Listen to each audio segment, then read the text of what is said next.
오늘 우리에게 주시는 하나님의 말씀은 예레미야 49장 23절에서 39절까지 말씀입니다. 예레미야 49장 23절에서 마지막 절 39절까지 말씀입니다. 제가 가진 성경으로 구약성서 1131페이지에 있습니다.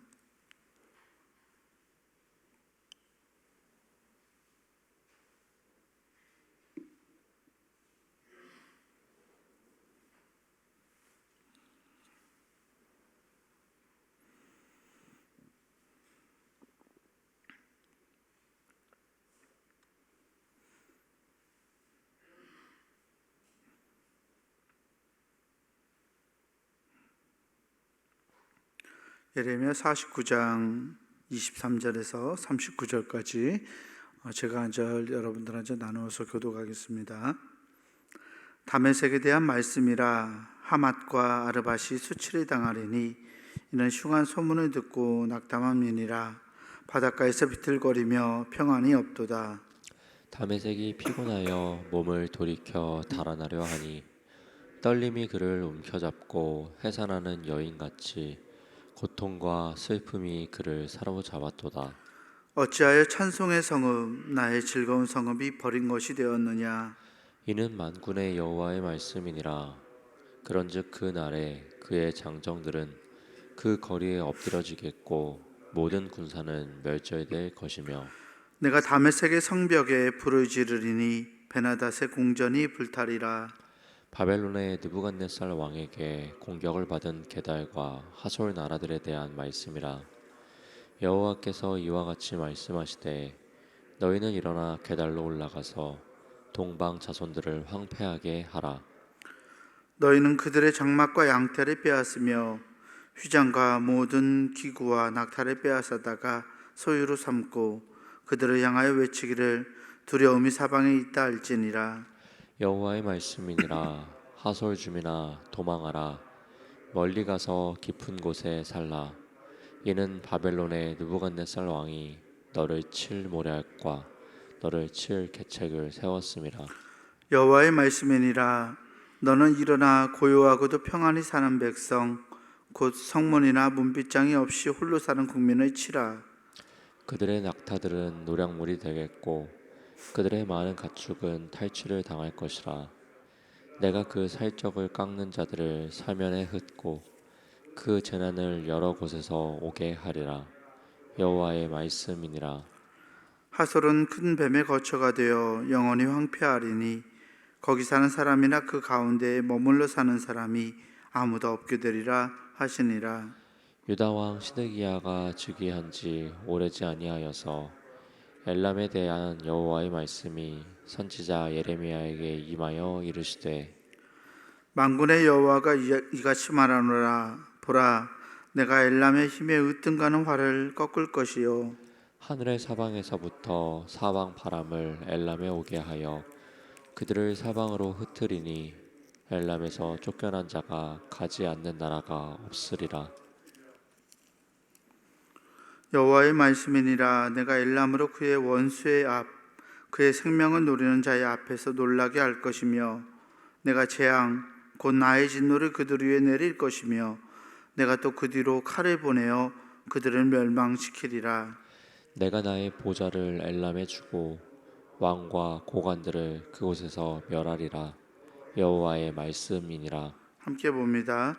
그러나 그러나 말일에 이르러 내가 엘람의 포로를 돌아가게 하리라. 여호와의 말씀이니라. 아멘. 우리 주님께서 주시는 은혜와 평강이 우리 하나님을 사모하고 기도로 하나님께 오늘 새벽 나아가는 우리 모든 교우들에게 함께하기를 주의 이름으로 축원합니다. 이어서 오늘도 이방 나라들에 대한 예레미야 선지자의 예언의 말씀이 담겨져 있습니다. 새 민족이죠. 다마스커스라는 이 도시로 유명한 시리아죠. 시리아, 오늘날 시리아 땅인데 예레미야 시절이라면 아람 나라, 우리가 아람 나라라고 부르는 아람 왕국에 대한 예언이고요. 두 번째로는 아라비아 부족들, 베두인들, 이 사막에서 광야에서 양과 소를 키우는 유목민들입니다. 이 베두인들, 유목민들인 이 아라비아 부족들에 대한 예언들, 그리고 엘람이라는 민족에 대한 예언이 이렇게 적혀져 있습니다. 이 세 나라 역시 하나님의 심판을 피하지 못할 것이라고 오늘 본문에서는 선언하고 있는데, 이 세 나라가 왜 심판을 당하는지 그 이유는 우리에게 말하고 있지 않습니다. 다메섹 같은 나라, 그러니까 이스라엘보다 위쪽에 있었던 나라인데요. 이 다메섹 아람 나라, 아람 왕국은 굉장히 큰 제국들이 탐을 내었던 그런 왕국이었습니다. 예레미야 때는 애굽하고 바벨론이 이 다메섹이라는 성읍을 두고서 크게 전투를 벌였고 격렬히 싸웠던 것을 볼 수 있습니다. 우리가 다메섹에 가면 사도 바울이 예수 그리스도를 보게 되었던 다메섹으로 가는 도상에서 만나게 되었던 것으로도 유명하죠. 이 다메섹이라는 도시는 고대부터 굉장히 유명하고 다른 민족들이 탐을 낼 만큼 오래된 그런 고도 도시였습니다. 이 도시가 도시의 아름다움을 자랑하지만 이 하나님의 심판 앞에서 이 다메섹 찬란함을 자랑하였던, 또 문명을 자랑하였던 이 다메섹이 그 심판을 피할 수 없음을 말씀은 우리에게 보여주고 있죠. 여인에 비교하는데요, 24절 말씀을 보니까 다메섹이 피곤하여 몸을 돌이켜 달아나려 하니 떨림이 그를 움켜잡고 해산하는 여인같이 고통과 슬픔이 그를 사로잡았도다. 어찌하여 찬송의 성읍, 기쁜 성읍, 즐거운 성읍인 나의 즐거운 성읍이 버린 것이 되었느냐라고 말하고 있죠. 왜 심판을 당하는지 못하지만 그 아름다운 찬란한 궁전이 불타게 되고 성읍이 불살라질 것이라고 말하고 있습니다. 아라비아 부족들에 대한 예언이 28절에서부터 나오는데요. 이 아라비아 부족들이 말씀드린 것처럼 사막에 사는 베두인들이었습니다. 그래서 그들은 집도 문도 그렇게 없었죠. 31절 말씀을 보면 여호와의 말씀이니라 너는 일어나 고요하고도 평안히 사는 백성 곧 성문이나 문빗장이 없이 홀로 사는 국민을 치라라고 말씀하고 있습니다. 성문이나 문빗장이 없이 유목민들이니까 이렇게 돌아다니면서 양과 소리 치기 때문에 특별히 그런 것 없이 돌아다니던 민족까지도 하나님께서 심판하실 것이라고 말씀하죠. 흥미롭게도 이 아라비아 부족들에 대한 예언에서만 그 심판을 행하고 있는 주체가 누구인지, 그러니까 심판의 도구로 사용되는 이가 누구인지를 밝히고 있는데요.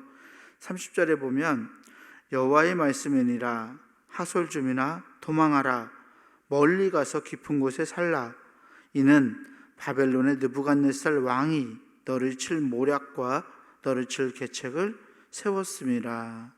아멘. 하나님의 도구로 사용되는 민족이 바벨론이라는 것을 오늘 30절에서는 말씀하고 있습니다. 사막에 사는, 이 광야에 사는 유목민들마저도 바벨론 제국의 노략물이 되고 탈출을 당하게 될 것이라고 말합니다.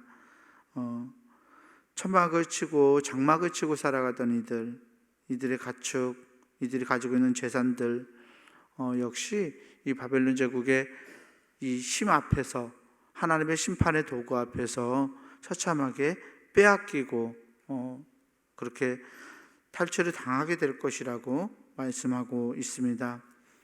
엘람에 대한 예언도 마찬가지입니다. 이 엘람은 군사력을 기반으로 했던 민족이었는데요. 35절 말씀을 보니까 만군의 여호와가 이같이 말하노라 보라 내가 엘람의 힘에 으뜸가는 활을 꺾을 것이요 라고 말씀하고 있습니다. 엘람이 자랑할 수 있었던 군사력, 활, 그 군사력의 기반을 활에 두고 있었는데 가장 자랑하는 것은 하나님이 꺾을 거라고 말씀하시죠. 그리고 엘람을 사방으로 흩을 것이다.